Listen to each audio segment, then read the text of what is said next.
Slovakia Chronicles, a podcast of information, news and much more of our beloved Slovakia.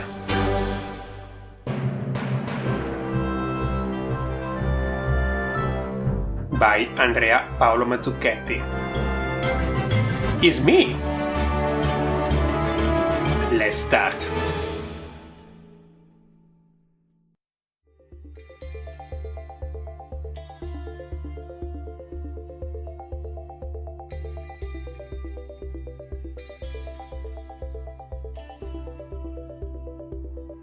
Hello everyone, welcome to the 8th episode of Slovakia Chronicle podcast.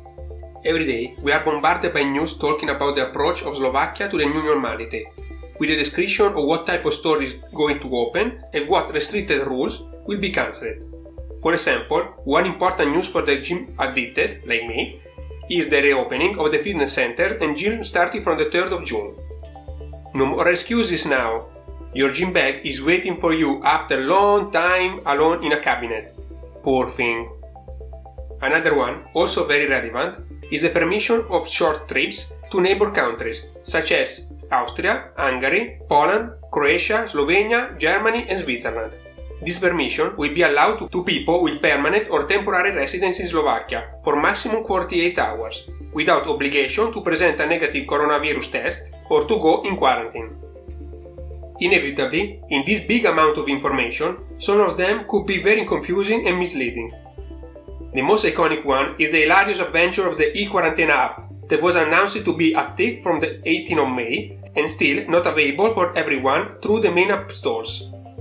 Plus, many people have highlighted on social media technical issues that prevent the normal use of the smart quarantine app, like limited hours of availability of the service related to the working hours of the operators dedicated to the controls. Well, do you think that working from 8 to 16 is not difficult? This app cannot even have a decent lunch break. If you are protesting, really, you don't have a heart. Joke aside, this fact makes me think even more about the importance of the information and how real and verified news could change our life. So, connected to the previous episode where I have talked about fake news, I have decided to explore the world of the Slovakian information and press with the help of an expert, an Italian journalist that moved a long time ago in Slovakia. His name is Francesco Pizzigallo, and this is our discussion about fake news, Slovak Press and much more. So, take a cup of tea, relax and enjoy the interview. Welcome to Slovakia Chronicle podcast to Francesco Pizzigallo, journalist from Italy and now working in IBM. And thank you very much to be here. I really appreciate your help. Thank you very much for your invitation. I am glad to be here with you. Perfect. Thank you very much. First of all, I would like to ask you, why do you end up in Slovakia? And why did you decide to stay? Well, I can say that I'm in love with Slovakia. I really love the country. I have been living here for almost 7 years already, so quite a long time. How did I end up here in Slovakia? Well, it's a long story, but basically I can say that I had chance for personal reason to travel a lot, several times to Slovakia and to discover this country, which was completely new for me at the beginning, but step by step I started to, discovering it more. And time by time I really started to love it so much that I got to the point that I decided to quit my job and my life in Italy and to move here. My job in Italy, which was a journalist, as you already mentioned. So yes. This was already about 7 years ago when I decided to leave everything and start a new life here in Slovakia. And now, after almost 7 years, I can say that I am happy for my choice. And I didn't regret anything. I would do it again, and I am really okay in Slovakia. And as I always say, Slovakia is a country that you love or you hate. because it's completely different from Italy. Yeah. So it's not something to which you can get used, or let's say so that okay, now I don't like, but maybe in 1 year I will like. No, according to me, it doesn't work like that. Here you like or you don't like. I love, Okay. so I am okay. That's why you're still here. Okay. That is happened to me. So yeah, I totally agree with you in this case. But I completely agree also for the part that is completely different from Italy. So I'm coming from the north of Italy, so I can say that it's quite closer the mentality of Slovakia, or like Austria, Slovakia, this part. But still, I can still feel the difference. So yeah, I agree with you in this case. And why did you quit the journalist work, and how is the journalist life? Well, the journalist life, in one word, is fascinating, according to me. A lot depends on which kind of journalist you are. I mean, if you are editor in the office, if you're traveling, and so on. Even according to the field in which you work as a journalist, it can be different. But from this perspective, I feel lucky because I worked as a journalist in Italy for about 10 years. So in these 10 years, quite a long time, I had time and chances to experience several way of being a journalist. I mean, I had chance to work for newspapers, for radio, for TV, as well as I had chance to work as a journalist dealing with politics, crime news. So I had a chance to have, let's say, an overview about the journalist life. And in one word, as I said at the beginning, it's a fascinating job. It's a job which allowed me to learn a lot, to experience lots of things, to know lots of people, to travel a lot also for some time. And but on the other side, I must also say that the journalist life is a life which is difficult to combine with your personal life, with your hobbies, with family, and probably these things all together, after such a long time, after 10 years, somehow persuaded me to quit it, because I start thinking that I wanted to work to live and not to live to work. Totally good. Totally agree with you. Yes. Because I got to the point that mainly with the crime news, you can't plan anything. So basically you are active and available 24 hours, 7. So I had no longer weekend, no longer Christmas, no longer holidays. So it was quite hard for me after such a long time. But as well, it's a life that I like, and somehow I still miss now, even if now in Slovakia I still deal with my passion, and I don't work as a journalist, but I still write for some newspapers in Italy, so it's more like a hobby now, but for me it's a big passion, and okay, I couldn't not do it maybe full time anymore, but at least from time to time I need it still now. Well, I think it's like a part of your life already. Like 10 years, 10 years is a long time. So I imagine that it's not easy to quit like this, like in 1 second. Then I think it's a passion also. So it's two in one. Mainly a passion. Exactly. So yes, it's very interesting. So I remember when you told me your story, so it was like wow, it's very cool. So my comparison, like I was also like a little journalist, like in the local press, but really nothing compare what you did. It's super amazing. But yeah, I imagine that is like not easy like to live like this for a long time. So okay, so I have a curiosity because I was reading like lately that the Slovak press is improving in its freedom. So is as I remember, it was like is increased like from one ranking, like one step to another, like from 34th place to 33rd. So is improving lately. And I would like your opinion about the Slovak press. What you think is like because here people say that it's not free as should be, but I don't know. Maybe you have another opinion. Yes, this is a hard topic. I mean, I think this, if I can remember well, I think this latest chart with the 2020 ranking came out last month. I think it was April. Exactly. Yeah. And Slovakia, as you said, is currently 33rd in the chart. And it's even worse. I think 42. Yeah, exactly. So also this is another question. Like, if you feel difference like between this type of press, the Slovak press and the Italian press.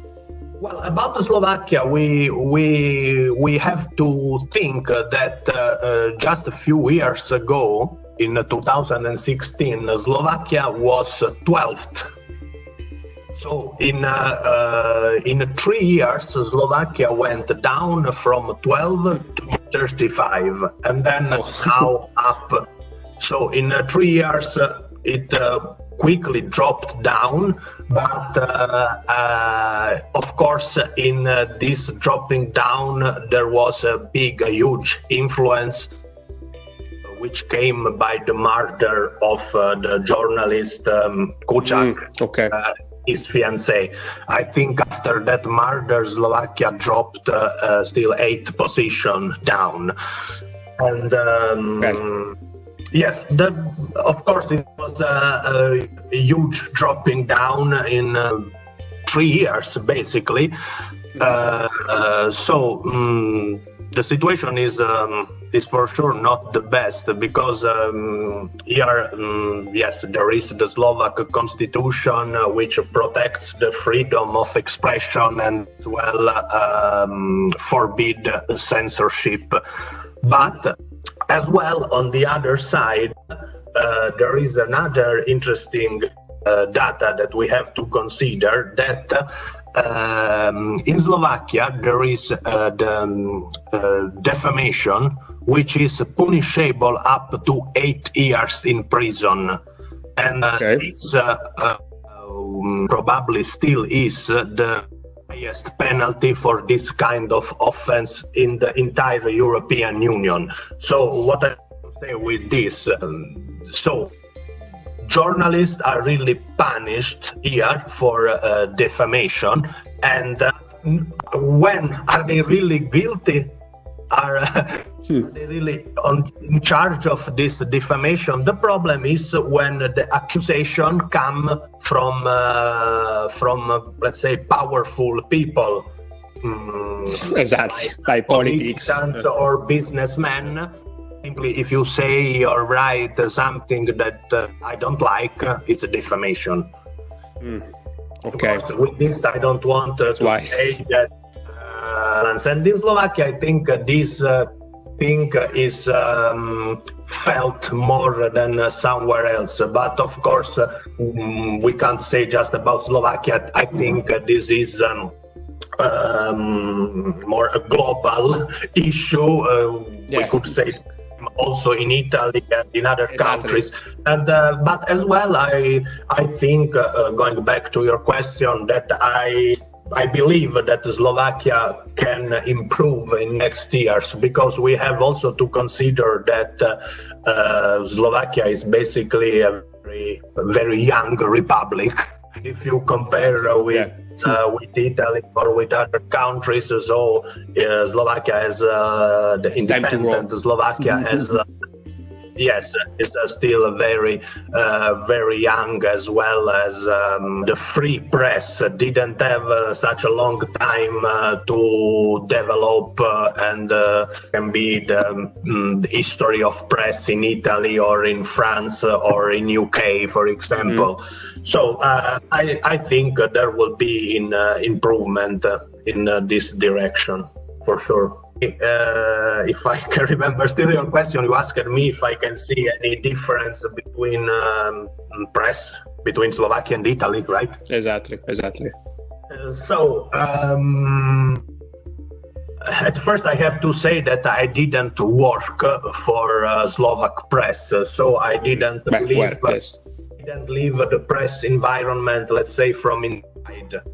So exactly. the difference that I can see it as a user. So from outside, I mean, here Slovak TV, I read quite often Slovak newspapers. So as a user, I can say something, and there is a big difference between the press. Yeah. Here it's how could I say? I think it's they take it easier. Okay. They are more essential. So there are the news. This happened. There is a comment and so on, and you see that the newspaper maybe 10 pages, while in Italy the newspapers have 40, sometimes 50 pages. We are full of talk shows, full of comments. In Italy we are arguing and commenting and talking hours about each topic, while here they take it easier. This happened, this is what we think, and that's it. And another big difference from my point of view is they don't work here like 24 hours. For example, as you already know, I love football. So here, for example, if there is a football match at 9 p.m., football with a Slovak team at 9 p.m., it means the match ends at 11 p.m. On the newspaper, the day after, you don't find anything about that, because at 11 they are not working anymore, probably. While in Italy, it does not exist, and the day after there is nothing in the newspaper. And but this is just an example. This I say like football love. It's a clear example, actually. Yes, here doesn't matter, because it's not that newspaper doesn't do and then newspaper B does, and so no one does, so it's fine. While in Italy there is like something more concurrent, so it's always this competition also among media that each one wants to be better than others. So it's always a constant competition also in this. And this is a difference that I see, I repeat, as a user, but I didn't live in the editing office environment here, so I don't know how it looks from inside. This is just what I see from outside as a user. But you can have an opinion because you work inside in Italy, so maybe you have that's why it's explained. That's why there is not, for example, the result of the previous match in the newspaper. So that's why this is the explanation. Okay, this is super. I didn't know, for example, so it's super cool. And I would like to ask you about the foreign community. Do you think that is well represented in the newspapers? I mean, they talk about some initiative from foreign. What do you think about this? Well, I think that for the foreign community, here there are some newspapers basically online. We have in Italian language like Buongiorno Slovakia, or there is in English the Slovak Spectator, and Mm-hmm. there is Buenos Dias in Spanish, and then there is something that I can't pronounce in a Hungarian language. And then, if I can remember well, I had a chance also to listen something in English also on the radio. Mm-hmm. So I think that if a foreign person who wants to be informed, there is There's a way. there is the way, at least in English. Of course, we can't expect that there is a newspaper or a radio in each language, but let's talk about English. For us, we are Italian, but of course not everyone can speak Italian. So I think to be a small country with amount of news here, fortunately there are not so many bad things happening like in Italy.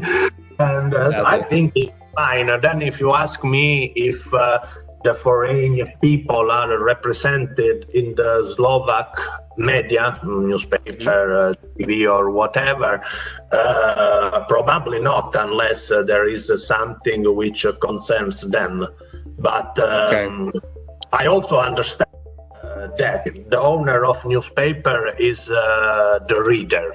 The owner of TV is the person who is watching the TV. So a newspaper is living thanks to those people who are buying and reading the newspaper.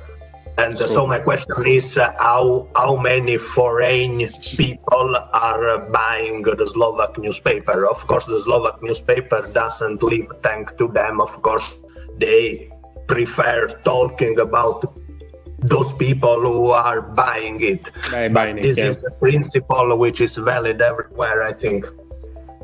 Yeah, it's true.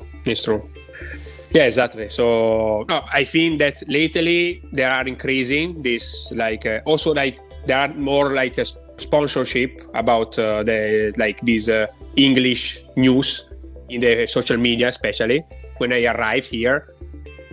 I didn't remember anything in the social media, or maybe didn't know where to search, but it was not easy to find it.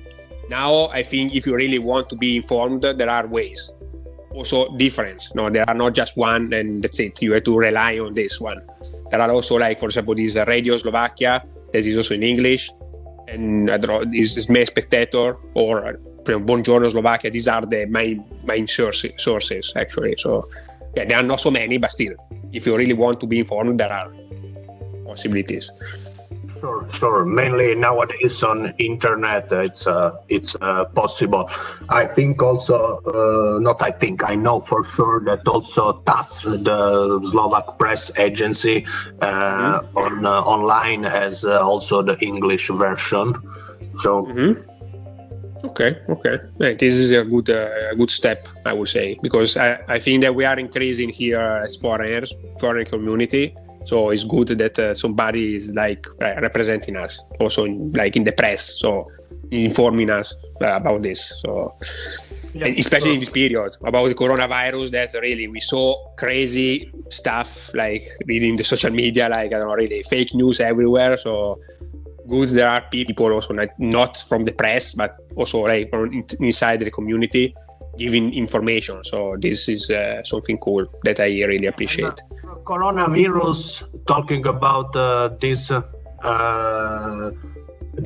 period, it's important what media for foreign people are doing, because from what I can see, I understand Slovak, so if I listen to something or I read something in Slovak, I am lucky because I can understand, but I could see a lack of communication in English, from the government, from the ministries and so on. All the information, this you can do, this is forbidden, this is not possible.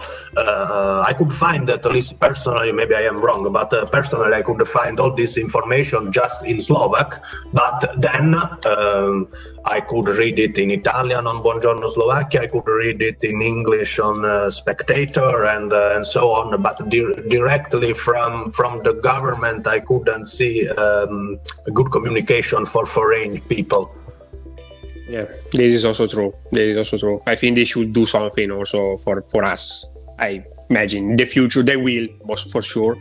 But no, thank God that we have these sources that we can use. So we have be updated. Because, for example, the most hilarious stuff that has happened lately is this e-quarantine application. That really is, I don't know, a joke from time to time, because there are like some news that yes, is active, and then you go to, I don't know, in the application, in the, I don't know, app store or something, and you don't find it. So it's active, it's not active. So it's like really crazy situation. But well, also I remember the sources that I was following, they are saying the same. So also for them is like unclear, I would say, this situation. So I imagine that is a chaos that is common. That is not just for foreign people. Okay. And talking about this like coronavirus period, we assist to, I don't know, many fake news all around us, no? So this was also why I started this podcast, so to have a clear view about what is like the true and what is not. So what is your suggestion? I imagine that you receive like some fake news in your like experience. How do you spot them? Like, what is your like? I don't know. You have a fifth sense to, I don't know, understand that this one is not true, or what is your method in this? Well, it's I think it's not so much about sense, but there are some simple rules, let's say, so that each of us should follow to avoid the fake news. At first, let's say the alarm is when you see something that is so sensational. Usually the fake news are either too wonderful or too terrible. Okay, this is a good advice. Fake news are never something in the middle. So this is the first alarm bell for me. But then I think the main rule is to check the source of the news. I mean, when we read something, to see from where what we are reading is coming from, because real journalists must comply with several rules. They must verify and check each source for each piece of news. So we would rarely have a fake news or in an official newspaper or on TV or on radio and so on. So at first we see from where that news is coming from. If we see some website, usually fake news are on websites similar to real newspapers. Mm-hmm. Yeah. Like, for example, in Italy, we have Corriere della Sera as one of the main newspaper, and the website instead of Corriere della Sera is Corriere dello Sero. Or I don't know, now I am just making up. It's similar that it seems true, but it's not true. Or then when this doesn't work, the second thing we can do is to search on internet if that piece of news is existing also in official newspapers. So, like if I read something, then I search on internet and no newspaper at all is talking about that, probably it's a fake news. And then third thing I would say is always to check the date and the time. For this, there is talking about coronavirus. There is a recent example what happened already some weeks ago, that there was a video from a telecast on Italian TV, a video from 2015, it was, and they started to spread it online now in 2020 as something actual, but that video was actual at that time. Now Not anymore. So it's also important to check the time and so on. And it's important, the time and thing. I think these are the basic things. Then it's not 100% sure that we will avoid fake news, but I think if we follow these 3-4 things, we are already at a good point. To spot them. Just last, I will tell you something that it sounds funny, but it's not funny. It happened to me just a few days ago. I was with my father, and my father came to me from someone on his WhatsApp or something. It looked like newspaper, something, but there was just a screenshot of this hypothetical newspaper. So it was written there that because of new law in Italy and now related to coronavirus, all pensioners would get, I don't know if it was 20% less of money or something like that. So it was so others scared, probably other people scared as much as him. But then I went to deepen it, and I found out that one was a real piece of news, but it was related to the Republic of San Marino. So in San Marino, they also speak Italian, so the law was in Italian language. So the piece of news was real, but then spread it as Italian Republic, then real news become fake news out of the context. Yeah, exactly. Because I think that the old people or whatever, like we can call them like the boomer, no, like the one that are 40 plus. In that period, when they were like young, there were not this fake news. So what they were reading, it was the truth at the beginning. So there was not agencies that was like spreading this fake news on the social media. So of course now for them is that what they are reading is true. So that's why I think that this is an issue. So for them to. That's what I wanted to say, because fake news can be a real piece of news which becomes fake just when you take it out of the original context. Exactly. So yeah, they are making it even trickier. No? It's not even easy for us that we are like the new generation, but still. Okay. So it was very good, like very interesting conversation. I like it so much. So I will call you again, most likely. So be prepared for this. So we can comment some news, or something. So I think that it's a good way. So thank you and keep in touch.